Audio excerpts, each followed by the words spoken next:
ಪ್ರತಿ ಮನೆಯಲ್ಲೂ ಗೌರಿ ಗಣೇಶ ಹಬ್ಬಕ್ಕೆ ನೈವೇದ್ಯಕ್ಕೆ ಇಡೋದಕ್ಕೆ ಅಂತ ಮಾಡೋ ರೆಸಿಪಿಗಳಲ್ಲಿ ಸಿಹಿ ಕಡುಬು, ಖಾರ ಕಡುಬು ಮತ್ತು ಮೋದಕ ಈ ರೆಸಿಪಿಗಳೇ ಆಗಿರುತ್ತೆ.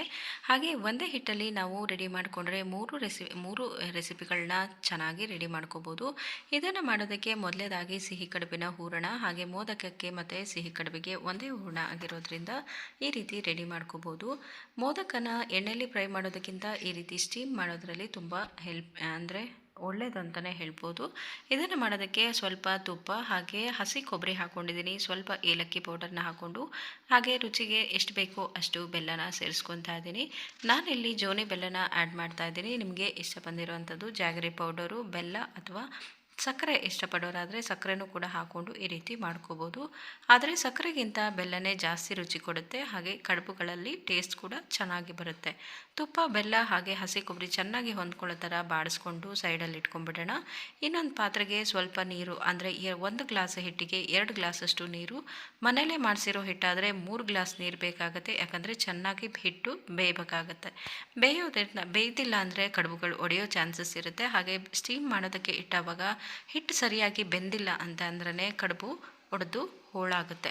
ಹಾಗೆ ಇವಾಗ ನೀರಿಗೆ ಸ್ವಲ್ಪ ಎಣ್ಣೆ ಹಾಗೆ ರುಚಿಗೆ ಉಪ್ಪು, 1 ಸ್ಪೂನಷ್ಟು ಎಣ್ಣೆನ ಹಾಕ್ಕೊಂಡಿದ್ದೀನಿ. ಎಣ್ಣೆ ಹಾಕೋದ್ರಿಂದ ಚೆನ್ನಾಗಿ ಹದವಾಗಿ ಬೇಯುತ್ತೆ ಹಿಟ್ಟು ಕೂಡ, ಹಾಗೆ ಎಲ್ಲೂ ಗಂಟುಗಳು ಇರೋಲ್ಲ, ಹಾಗೆ ಹಿಟ್ಟು ಕೂಡ ನಿಮಗೆ ಭಾಗ ಆಗಲ್ಲ, ಅಂದರೆ ಕಡುಬುಗಳಿಗೂ ಸಹ ಓಪನ್ ಆಗಲ್ಲ, ಅಷ್ಟು ಚೆನ್ನಾಗಿ ಬರುತ್ತೆ.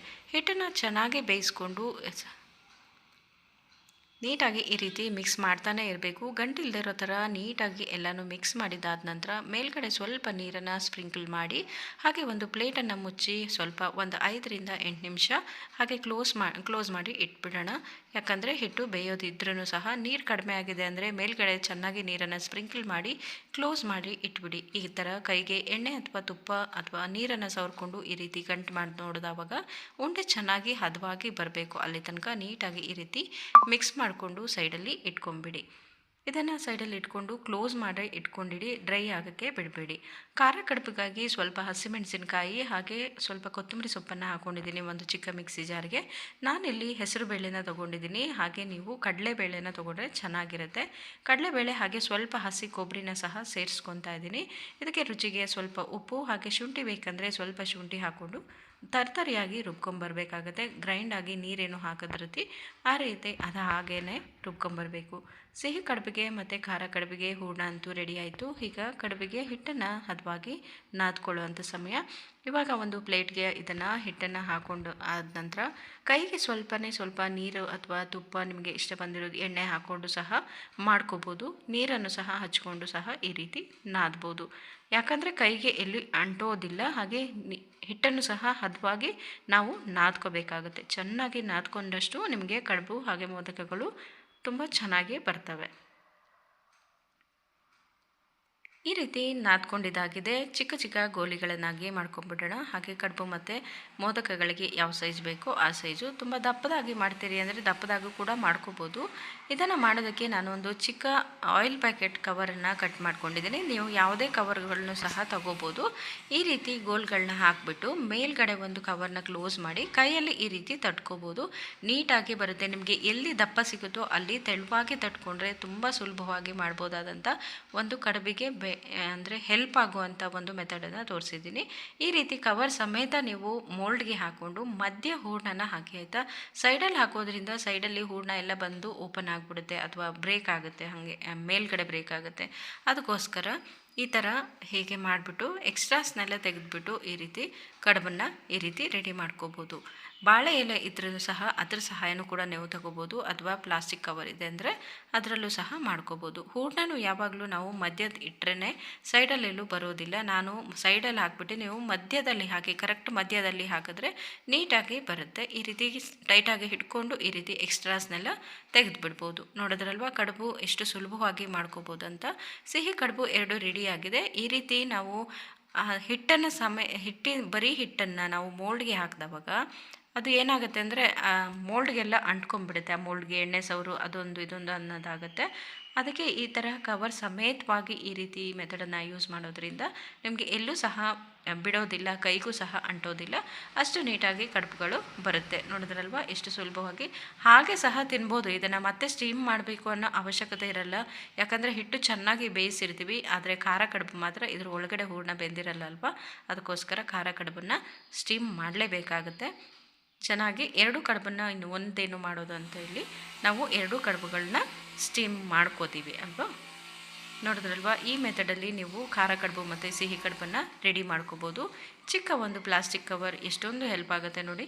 ಇವಾಗ ಸ್ಟೀಮ್ ಮಾಡ್ಕೊಳ್ಳೋದಕ್ಕೆ ಪಾತ್ರೆನ ರೆಡಿ ಇಟ್ಟಿದ್ದೀನಿ. ಇವಾಗ ಇದಕ್ಕೆ ಸ್ವಲ್ಪ ಎಣ್ಣೆ ಅಥವಾ ತುಪ್ಪನ ಸವರ್ಕೊಂಡು ಈ ರೀತಿ ಇಡಿ, ಅಥವಾ ಬಾಳೆ ಎಲೆ ಇದೆ ಅಂದರೆ ಬಾಳೆ ಎಲೆ ಅಥವಾ ಹಾಕ್ಕೊಂಡು ಅದನ್ನು ಈ ರೀತಿ ಕವರ್ ಮಾಡಿಬಿಡೋದು. ಕಡುಬುಗಳನ್ನ ಇಟ್ಟು ಒಂದು 8ರಿಂದ 10 ನಿಮಿಷ ಬೇಯಿಸಬೇಕಾಗುತ್ತೆ. ಇವಾಗ ಅದೇ ಹಿಟ್ಟಲ್ಲಿ ನಾನು ಕಡುಬನ್ನು ಸ್ಟೀಮ್ ಮಾಡೋದಕ್ಕೆ ಇಟ್ಟಿದ್ದಾಗಿದೆ. ಇವಾಗ ಮೋದಕ ಕೂಡ ನಾವು ರೆಡಿ ಮಾಡ್ಕೊಂಡ್ಬಿಡೋಣ. ಮೋದಕ ಮಾಡೋದಕ್ಕೆ ಒಂದು ಮೋಲ್ಡ್ನ ತೊಗೊಂಡಿದ್ದೀನಿ. ನಿಮ್ಮ ಹತ್ರ ಯಾವುದಿದೆ ಅದು ಪ್ಲಾಸ್ಟಿಕ್ ಅಥವಾ ಹಾಗೆ ಕೂಡ ತಗೋಬೋದು, ಅಥವಾ ಮೋಲ್ಡ್ ಇಲ್ಲ ಅಂತಂದರೆ ಹಾಗೆ ಗೋಲ್ಗಳನ್ನ ಮಾಡಿ ಸಹ ನಾವು ಮಾಡ್ಕೋಬೋದು. ಈ ಮೋಲ್ಡ್ಗಳು ತುಂಬ ಏನು ರೇಟ್ ಇರಲ್ಲ, ಒಂದು 15ರಿಂದ 20 ರೂಪಾಯಿ ಕೊಟ್ಟರೆ ನಿಮಗೆ ಪಾತ್ರೆ ಅಂಗಡಿಗಳಲ್ಲಿ ಖಂಡಿತ ಸಿಗುತ್ತೆ. ತುಂಬ ಸುಲಭವಾಗಿ ತಗೊಳ್ಳೋ ಅಂಥದ್ದು, ಹಾಗೆ ಮಾಡೋದಕ್ಕೂ ತುಂಬ ಈಸಿ ಆಗುತ್ತೆ. ಈ ರೀತಿ ಕ್ಲೋಸ್ ಮಾಡಿ ಒಳಗಡೆನ ಹಾಗೆ ಹೋಲ್ ಥರ ಮಾಡಿಕೊಂಡು ಅದಕ್ಕೆ ಹೂರಣನ ಫಿಲ್ ಮಾಡಿಬಿಟ್ಟು ತುಪ್ಪನ ಸವರ್ಕೊಂಡು ಈ ರೀತಿ ಕ್ಲೋಸ್ ಮಾಡಿಬಿಡೋಣ. ಕೈಗೆ ತುಪ್ಪ ಸವರ್ಕೊತ ಮಾಡಿದ್ರೆ ಟೇಸ್ಟ್ ಚೆನ್ನಾಗಿ ಬರುತ್ತೆ, ಹಾಗೆ ಕವರ್ ಕೂಡ ತುಂಬ ಚೆನ್ನಾಗಿ ಆಗುತ್ತೆ. ಕೈಗೆ ಎಣ್ಣೆ ಅಥವಾ ತುಪ್ಪ ಸವರ್ಕೊಳ್ಳೋದ್ರಿಂದ ಅದು ಜಾರುತ್ತೆ ಮೋಲ್ಡ್ ಸಹ. ನೋಡಿದ್ರಲ್ವ ಎಷ್ಟು ಸುಲಭವಾಗಿ ಮೋದಕ ಕೂಡ ಇದೇ ಹಿಟ್ಟಲ್ಲಿ ನಾವು ಮಾಡ್ಕೋಬೋದು. ಇದೇ ಮೆಥಡಲ್ಲಿ ಒಂದೇ ಸಾರಿ ಹಿಟ್ಟು ಬೇಯಿಸ್ಕೊಂಡು ಹಬ್ಬದ ದಿನ ಈಸಿ ಆಗೋ ರೀತಿಯಲ್ಲಿ ಮೋದಕ, ಖಾರದ ಕಡುಬು ಮತ್ತು ಸಿಹಿ ಕಡುಬನ್ನು ನಾವು ರೆಡಿ ಮಾಡ್ಕೋಬೋದು. ಹಿಟ್ಟನ್ನು ಚೆನ್ನಾಗಿ ತೀರಾ ತೆಳುವಾಗಿ ಹಾಕೋಬೇಡಿ, ಒಳಗಡೆ ಒಂದು ಬೆರಳು ಹೋಗೋ ಗಾತ್ರದಲ್ಲಿ ಬಿಟ್ಕೊಂಡ್ರೆ ನಿಮಗೆ ಹೂರಣ ತುಂಬೋದಕ್ಕೆ ತುಂಬ ಸುಲಭವಾಗಿ ಆಗುತ್ತೆ. ಹೂರಣನ ತುಪ್ಪ ಹಾಕಿ ಬೇಯಿಸೋದ್ರಿಂದ ಅದು ಸಹ ಟೇಸ್ಟ್ ಇರುತ್ತೆ, ಅದರ ಜೊತೆಗೆ ಇದು ಸಹ ಕಡುಬು ಸಹ ಆಗುತ್ತೆ.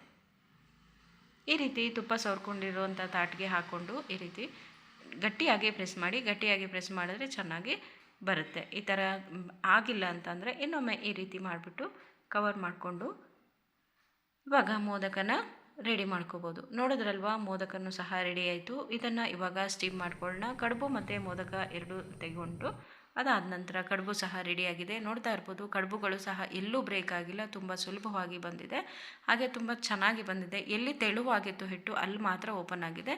ಕಡುಬು ಸ್ಟೀಮನ್ನು ತೆಗೆದ ತಕ್ಷಣ ಒಂದು 5 ನಿಮಿಷ ಹಾಗೆ ಬಿಡಿ, ಯಾಕಂದರೆ ತುಂಬ ಇದಾಗಿಬಿಡುತ್ತೆ, ಏನಂದರೆ ಡ್ರೈನೆಸ್ ಬಂದ ಮೇಲೆ ಸ್ವಲ್ಪ ತೆಗೆದ್ರೆ ಸರಿಯಾಗುತ್ತೆ. ಇವಾಗ ಅದೇ ತಾಟಿಗೆ ಮತ್ತು ಸ್ವಲ್ಪ ತುಪ್ಪನ ಸವರ್ಕೊಂಡು ನಾನು ಚೆನ್ನಾಗಿ ಮೋದಕನ ಸ್ಟೀಮ್ ಮಾಡ್ತಾ ಇದ್ದೀನಿ. ಬಾಳೆ ಎಲೆ ಇದೆ ಅಂದರೆ ಸಹ ಅದನ್ನು ಸಹ ಇದಕ್ಕೆ ಹಾಕೋಬೋದು. ನನಗೆ ಬಾಳೆ ಎಲೆ ಸಿಕ್ಕಿಲ್ಲ, ಸೊ ಅದಕ್ಕೋಸ್ಕರ ಹಾಕಿಲ್ಲ. ನೋಡಿದ್ರಲ್ವ, ಇದು ಸಹ ಒಂದು 7ರಿಂದ 8 ನಿಮಿಷ ಬೇಯಿಸಿದ್ರೆ ಬೇಕಾಗಿಲ್ಲ, ಒಂದು 5ರಿಂದ 6 ನಿಮಿಷ ಬೇಯಿಸಿದ್ರು ಟೈಮ್ ಇಲ್ಲ ಅಂತಂದರೆ ಮೋದಕ ಮತ್ತು ಖಾರ ಕಡುಬು, ಸಿಹಿ ಕಡುಬು ಎರಡು ಸುಲಭವಾಗಿ ರೆಡಿ ಆಗುತ್ತೆ. ನೋಡಿದ್ರಲ್ವ, ಇಷ್ಟ ಆದರೆ ಲೈಕ್, ಶೇರ್, ಕಮೆಂಟ್ ಮಾಡಿ. Thank you.